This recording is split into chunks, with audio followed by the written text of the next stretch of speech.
Hello बच्चों, स्वागत है आप सभी का शिखर इंस्टीट्यूट कोटा में। मैं राहुल चौधरी आपका तहे दिल से स्वागत करता हूं ऑनलाइन डिजिटल क्लासेज में। आज जो हम बात करेंगे बेटा, वो बात करेंगे सीईटी कॉमन एलिजिबिलिटी टेस्ट की। तो अगर मैं राजस्थान की बात करूं बेटा, तो राजस्थान में कॉमन एलिजिबिलिटी जो टेस्ट है, सीईटी का जो टेस्ट है, वो दो लेवल पे किया जाता है। दो लेवल का मतलब क्या है? एक जो अपना होता है 12th बेसिस पे 12वीं के बाद, एक जो होता है वो होता है ग्रेजुएशन के बाद यूजी लेवल का। तो अभी जो मैं सिलेबस की बात कर रहा हूँ सीयूटी के, संपूर्ण जानकारी आपको सिलेबस के दूंगा, कितने पर्सन आने वाले हैं, कितने नंबर का होने वाला है, क्या आपका क्राइटेरिया रहेगा। तो हम सिलेबस की डिटेल चर्चा करेंगे, कौन कौन से सब्जेक्ट आने वाले हैं, क्या क्या इसमें रहने वाला है। तो बात करेंगे हम 10+2 लेवल की। पहले जो आपको बताऊंगा वो बताऊंगा 12वीं लेवल का, उसके बाद अगले वीडियो में बात करेंगे ग्रेजुएशन लेवल की भी। तो सबसे पहले बात करूं बेटा, जो समान पात्रता परीक्षा है, कॉमन एलिजिबिलिटी जो टेस्ट है, वो 2024 एग्जाम को लेकर चर्चा कर रहे हैं। 2024 में आने वाला जो एग्जाम है उसकी हम बात कर रहे हैं। इसके लिए परीक्षा की क्या स्कीम रहेगी? सबसे पहले तो बता दूं बेटा, आपके जो पर्सन होंगे वो होंगे 150। 150% का जो आपका है पेपर रहने वाला है, उसके लिए आपको 3 घंटे का समय मिलेगा और अंक जो होंगे वो होंगे आपके 300। अब इसमें से पास होने के लिए, तो बेटा पास होने के लिए आपको मिनिमम जो मार्क्स है वो चाहिए कितने? 40%। 40% से ज्यादा नंबर आएंगे ना, वो बच्चा पास होगा। ठीक है, पहली चीज। तो 40% का मतलब लगभग मैं आपका दूं कि 60% जो होने हैं वो सही होने चाहिए। फिर सर क्या नेगेटिव मार्किंग है? तो बेटा नेगेटिव मार्किंग है जहां तक नहीं रहेगी,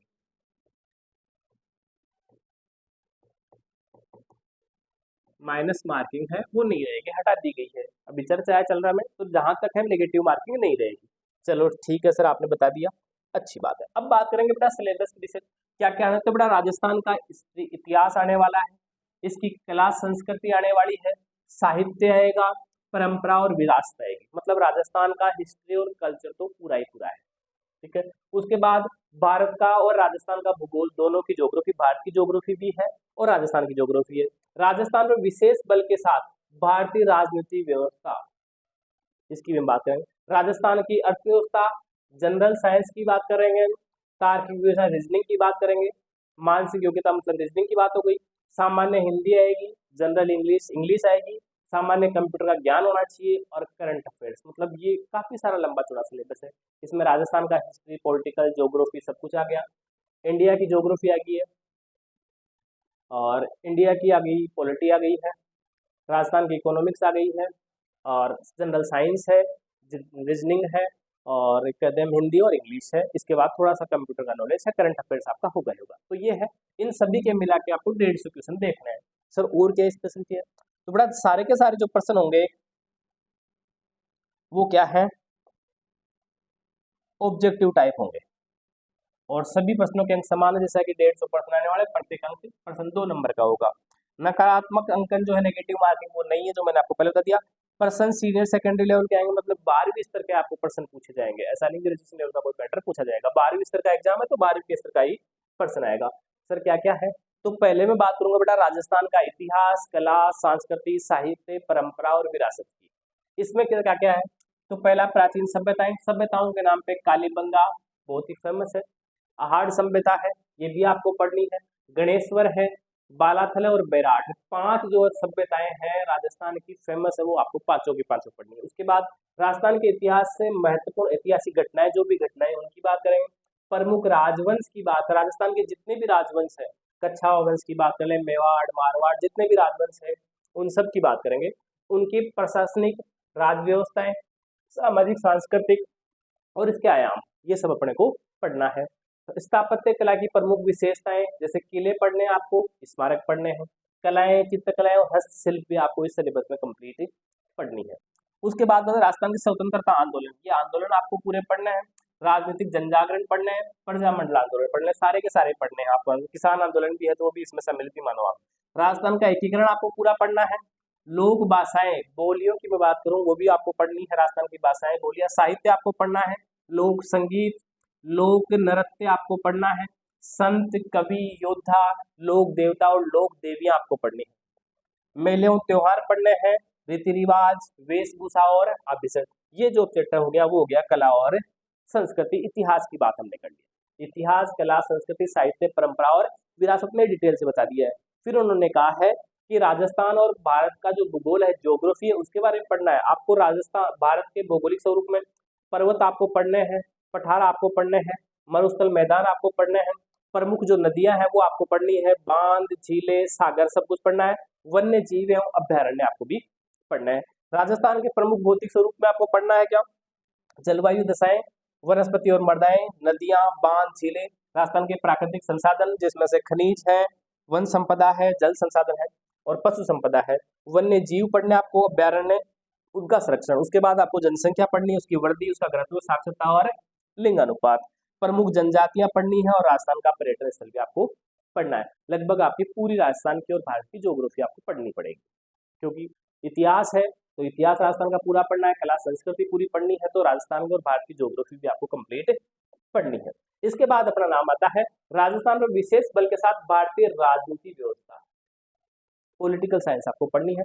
तो भारत संविधान की प्रकृति क्या है, उसकी प्रस्तावना उद्देशिका क्या है, उसके मौलिक अधिकार क्या क्या है, राज्य की नीति निर्देश तत्व कौन से हैं, उनका मौलिक कर्तव्य क्या क्या है, ये आपको राजनीति पढ़ना है। उसके बाद पढ़ना राजस्थान की राजनीतिक एवं प्रशासनिक व्यवस्था में राज्यपाल का क्या योगदान है, मुख्यमंत्री, राज्य विधानसभा, उच्च न्यायालय, राजस्थान लोक सेवा आयोग के बारे में आपको पढ़ना है, राज्य निर्वाचन आयोग के बारे में इसके क्या कार्य है, क्या क्या गतिविधियां हैं, राज्य सूचना आयोग के बारे में पढ़ना है, राज्य मानव अधिकार आयोग के बारे में पढ़ना है, राज्य का मूल मुख्य सचिव कौन है, जिला प्रशासन के बारे में भी आपको पढ़ना है। उसके बाद है स्थानीय स्वशासन एवं पंचायती राज। पंचायती राज तो लगभग सभी एग्जाम में आपको पता है कि पूछा ही जाता है, तो ये भी आपको डिटेल से पढ़ना है। इसके बाद बात करें इकोनॉमिक्स अर्थशास्त्र की, तो राजस्थान में कृषि एवं आर्थिक विकास, राजस्थान के प्रमुख फसलें आपको पढ़नी है, कृषि आधारित उद्योग जितने भी हैं वो आपको पढ़ने हैं, प्रमुख सिंचाई परियोजनाएं, मरुभूमि का विकास, ये आपको पढ़ना है। उसके बाद नाम आता है संबंधित परियोजना, मरुविकास से संबंधित जो भी परियोजना है वो आपको पढ़नी है, हस्तशिल्प उद्योग जितने भी हैं वो पढ़ने हैं, बेरोजगारी के बारे में पढ़ना है, सूखा और अकाल के बारे में भी आपको पढ़ना है। राजस्थान में विभिन्न कल्याणकारी जितनी भी योजनाएं हैं, महात्मा गांधी राष्ट्रीय ग्रामीण रोजगार गारंटी योजना, मनरेगा की बात करें वो आपको पढ़ना है, विकास संस्थाएं आपको पढ़ना है, लघु उद्यम जो वित्तीय संस्थाएं हैं, पंचायती राज संस्थाओं की ग्रामीण विकास की जो भूमिका रही है उसके बारे में पढ़ना है। राजस्थान का औद्योगिक विकास, कितना विकास हुआ है उद्योगों में, कितना प्रपंच चला है उसके बारे में बात करें, प्रमुख उद्योगों के नाम पढ़ने हैं, उनकी विचारधाराएं पढ़नी है, औद्योगिक क्षेत्र कौन कौन से, लघु एवं कुटीर उद्योग और ग्रामोद्योग जो भी है वो आपको पढ़ना है। राजस्थान में ऊर्जा के विभिन्न स्रोत क्या क्या है, जल विद्युत ऊर्जा कौन सी है, तापीय, अणु, पवन एवं सौर ऊर्जा, जितनी भी ऊर्जा के स्रोत है राजस्थान में वो सारे के सारे अपने को पढ़ना है। मतलब राजस्थान की जो अर्थव्यवस्था है वो अपने को पढ़नी है। उसके बाद नाम आता है डेली साइंस, जनरल साइंस की बात कर रहे हैं, दैनिक विज्ञान की बात कर रहे हैं। दैनिक विज्ञान में पहला चैप्टर दिया हुआ है अपना भौतिक एवं रासायनिक परिवर्तन, फिजिकल एंड केमिकल चेंजेस। उसमें आपको पढ़ना है ऑक्सीकरण पढ़ना है, ऑक्सीडेशन पढ़ना है, रिडक्शन आपको पढ़ना है, अपचयन की विक्रिया, जो भी ऑक्सीडेशन रिडक्शन की विक्रिया है वो पढ़ना है। उसके बाद एक नाम आता है उत्प्रेरक, उत्प्रेरक में आपको पढ़ना है जो विक्रिया की दर को बढ़ा सकता है, कम कर सकता है, उसकी बात करेंगे। धातु, अधातु और इसके प्रमुख यौगिक, मेटल कौन सा है, नॉन मेटल कौन सा है, और उसके जितने भी कंपोनेंट्स है उनकी बात करेंगे। सामान्य जीवन में प्रयुक्त होने वाले कुछ महत्वपूर्ण यौगिकों के बारे में आपको पढ़ना है, जो आपको कंप्लीट डिटेल से पढ़ाया जाएगा। कार्बन तथा कार्बन के महत्वपूर्ण यौगिक, जितने भी कार्बन है, जैसे मैं कह दूं हाइड्रोकार्बन है, कार्बन के अपरूप है, क्लोरोफ्लोरोकार्बन है, फ्रीओन कह सकते हैं जिसको, सीएनजी के बारे में पढ़ेंगे, कंप्रेस नेचुरल गैस, बहुलक पॉलीमर क्या है, साबुन और अपमार्जक क्या होता है, इनके बारे में आपको डिटेल, मतलब टोटल जो कार्बन का चैप्टर है वो आपको केमिस्ट्री का रहना है। प्रकाश का परावर्तन और इसके नियम, reflection of light of bits, लाज प्रकाश का वर्ण विक्षेपण आपको पढ़ना है, लेंस के प्रकार, अवतल उत्तल जो भी लेंस है वो आपको पढ़ने हैं, दृष्टि दोष उसका निवारण कैसे होगा वो आपको पढ़ना है। अंतरिक्ष एवं सूचना प्रौद्योगिकी, स्पेस साइंस से जो रिलेटेड है वो पढ़ना है। भारत का अंतरिक्ष अनुसंधान कार्यक्रम, पहले तो इसके इंस्टीट्यूट पढ़ने हैं, कार्यक्रम कहाँ कहाँ चलाए जा रहे हैं, सूचना प्रौद्योगिकी के बारे में अपने को डिटेल से पढ़ना होगा। आनुवांशिक से संबंधित सामान्य शब्दावली, जेनेटिक्स से संबंधित जितने भी हैं, जैसे मैं बात करूँ मेंडल्स के लॉ की, तो मेंडल्स में आनुवांशिकता के नियम, लॉ ऑफ इनहेरिटेंस, उसके नियमों की बात करेंगे।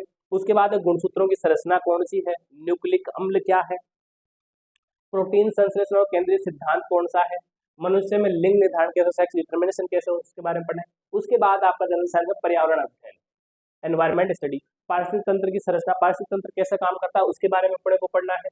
पारिस्थितिक तंत्र के जैविक घटक कौन कौन से बायोटिक फैक्टर है उनके बात करेंगे। पारिस्थितिक तंत्र में ऊर्जा प्रवाह कैसे होता है वो बात करेंगे।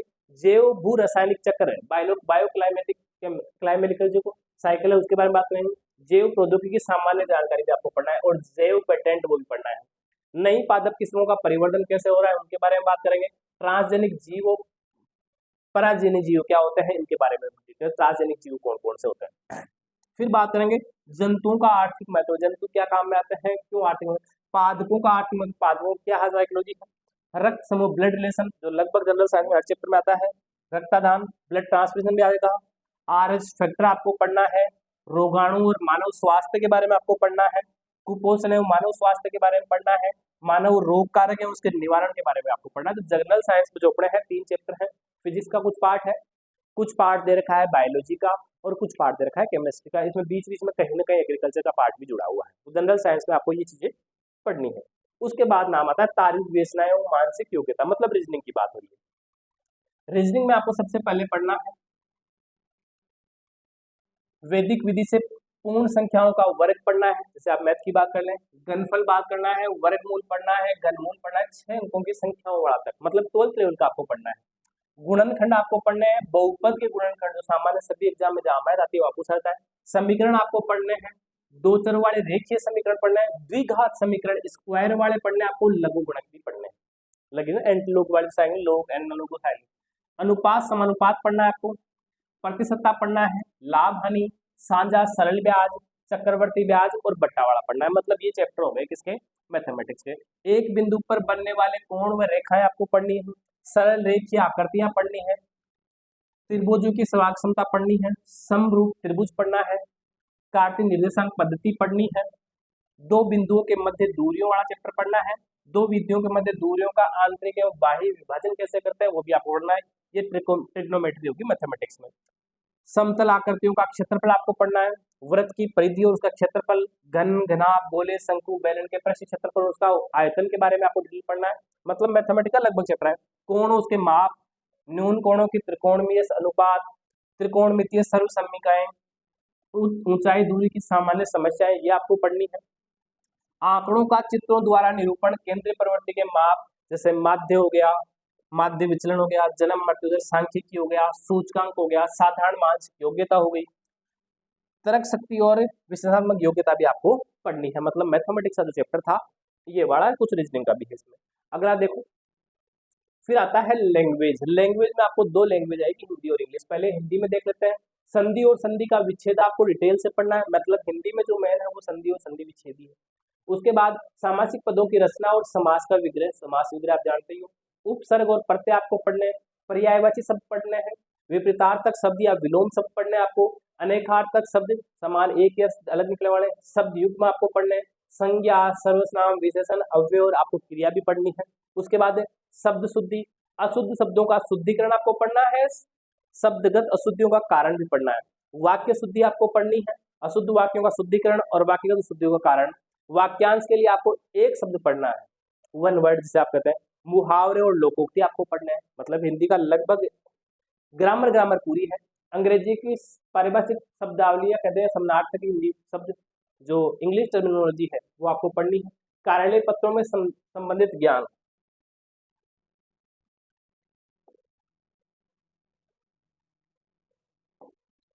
कार्यालय पत्रों में संबंधित ज्ञान, वही टर्म इंग्लिश वाले हैं वो पता होना चाहिए। जनरल इंग्लिश का जो चैप्टर है वो है टेंस और सीक्वेंस ऑफ टेंस, टेंस को सीरीज में कैसे जमाएंगे उसकी बात करेंगे। एक्टिव वॉइस और पैसिव वॉइस की आपको बात करें, डायरेक्ट और इनडायरेक्ट नरेशन की बात करेंगे, आर्टिकल्स और डिटर्मिनेशन की हम बात करें, यू जो प्रीपोजिशन का कहाँ का यूज करते हैं, कौन कौन के प्रश्न उनकी बात करेंगे। Translation of simple sentence, simple sentence का हिंदी में ट्रांसलेट कैसे कर पाओगे, Hindi to English, vice versa आपको कैसे कर पाओगे उसकी बात करेंगे। Glossary of official technical terms with the Hindi version के साथ आपको ध्यान रखना है। सिनोनिम्स और एंटोनिम्स आपको पढ़ना है, वन वर्ड्स आपको पढ़ना है। कंपैरिजन ऑफ गिविंग पैसेज के बारे में कंपैरिजन आपको देना है। और नॉलेज ऑफ रिटर्न लेटर, जैसे ऑफिशियल डेमो की बात करें, डम्मी की बात कर लें, सर्कुलर नोटिस आपको कैसे लिखना आता है, नोटिस के बारे में आपको पता होना चाहिए। उसके बाद आता है कंप्यूटर का नॉलेज। सामान्य कंप्यूटर विज्ञान की बात करें तो उसमें करेक्टरिस्टिक ऑफ कंप्यूटर की करेक्टर की बात करें, कौन कौन से उसके गुण होते हैं, कौन कौन सी जनरेशन है, किस किस टाइप का कंप्यूटर आता है, अभी हाल ही में कौन सी लेटेस्ट जनरेशन है, किसने कंप्यूटर का आविष्कार किया, क्या कंप्यूटर होता है, कंप्यूटर किसे कहते हैं, क्या काम में आता है। कंप्यूटर ऑर्गेनाइजेशन इंक्लूडिंग की बात करें जैसे रैम, रोम, फाइल सिस्टम, इनपुट आउटपुट, जितने भी डिवाइस, कौन कौन से डिवाइस बाहर से लगते हैं, कौन कौन से अंदर के हैं, कौन अंदर से डाटा भेजता है, कौन बाहर आउटपुट लेता है, उनके बारे में। और एमएस ऑफिस का कंप्लीट आपको डिटेल से ज्ञान है, पढ़ना है। उसके बाद आपको पढ़ना है करंट अफेयर्स, समसामयिक घटनाएं, राजस्थान के भारतीय और अंतर्राष्ट्रीय महत्व की प्रमुख समसामयिक घटनाएं और मुद्दे, उसके वर्तमान में चर्चित व्यक्ति कौन कौन है, करंट में 2 3 4 5 महीने 6 महीने में, स्थान एवं संस्थाएं, कौन कौन से चर्चित व्यक्ति हैं, कौन सा चर्चित स्थान है, कौन सी चर्चित संस्था है। जैसे मैं बात करूँ कोई फेमस बंदरगाह है जिस पे हाल ही कोई घटना हुई हो, उसकी बात करना है। कोई भी ऐसी इंडस्ट्रीज है जहाँ पर कोई असामान्य घटना हुई हो, किसी ने नया आविष्कार किया हो, कोई भी स्पेस रिसर्च इंस्टीट्यूट है जहाँ पर कोई नई स्कीम हुई हो, कोई नई टेक्नोलॉजी है विकसित की हुई, उस स्थान, उस संस्था या उस चर्चित व्यक्ति का नाम अपने को ध्यान रखना है। खेल एवं खेल कूद से संबंधित गतिविधियां, नया खिलाड़ी कौन है, हाल ही में किसने गोल्ड मेडल, ओलंपिक्स में गोल्ड मेडल किसने लिया है, वर्ल्ड कप किसने जीता है, किसने कितने रन बनाए, जो बेसिक डिटेल है वो आपको पढ़नी है। इसके बाद बेटा जो ये क्लास आप जो सिलेबस देख रहे हो, आप यूट्यूब के माध्यम से देख रहे हो, ऐप पर भी आपको मिल जाता है। फिर भी मैं आपको एक बेसिक चीज बता दूं, आप सीयूटी की जो तैयारी कर रहे हैं सभी बच्चे हैं, सीईटी की जो एग्जाम है वो जल्दी आपको होने वाला है, सीईटी 2024 का, और 24 का नहीं होगा तो 25 का भी होने वाला है। मैं दोनों एग्जाम के साथ बात कर रहा हूँ। सीईटी 24-25 में 10+2 का सिलेबस यही रहने वाला है, 10+2 इसका सिलेबस यही रहने वाला है। तो आपको अगर ये ऑनलाइन माध्यम से आप तैयारी करना चाहते हो, आप ऑनलाइन घर बैठे आप तैयारी करना चाहते हैं ऐप के माध्यम से, तो आप गूगल प्ले स्टोर पर जाके इस सिंबल का जो लोगो है वो देके शिखर द लर्निंग ऐप आपको डाउनलोड करना है। डिस्क्रिप्शन में आपको लिंक मिल जाएगा, जैसे यहाँ पर जो है आपको बारकोड मिल गए हैं, ये है। आपको इस सिलेबस की जो पीडीएफ चाहिए, सिलेबस की आपको पीडीएफ चाहिए, तो आप ये ऐप डाउनलोड करें। डाउनलोड करने के बाद नोट्स पीडीएफ में आप जाओगे और वहां पर आपको लिखा हुआ मिलेगा सिलेबस। उस सिलेबस में जाके आप सीईटी का कोई भी सिलेबस आप डाउनलोड कर सकते हैं। सीईटी का, आरएसएसबी की कोई भी वैकेंसी है उसका सिलेबस, मैं कर दूं आरपीएससी की कोई वैकेंसी है उसका सिलेबस, जैसे एसआई कर दूं, first grade, second grade, REET, Patwar, किसी का भी आपको सिलेबस चाहिए तो आप वहां से सिलेबस डाउनलोड कर सकते हैं। और किसी भी आरपीएससी, आरएसएसबी की बात करूं, रेलवे, एसएससी, जीडी, किसी भी वैकेंसी की आप ऑनलाइन तैयारी करना चाहते हैं तो शिखर इंस्टीट्यूट आपके लिए सुनहरा मौका लेके आया है। अभी जो कोर्सेज चल रहे हैं उस पर 90%, 90% तक आपको छूट मिल रही है, और आप जल्दी जाकर अपना कोर्स परचेज कर लें। धन्यवाद।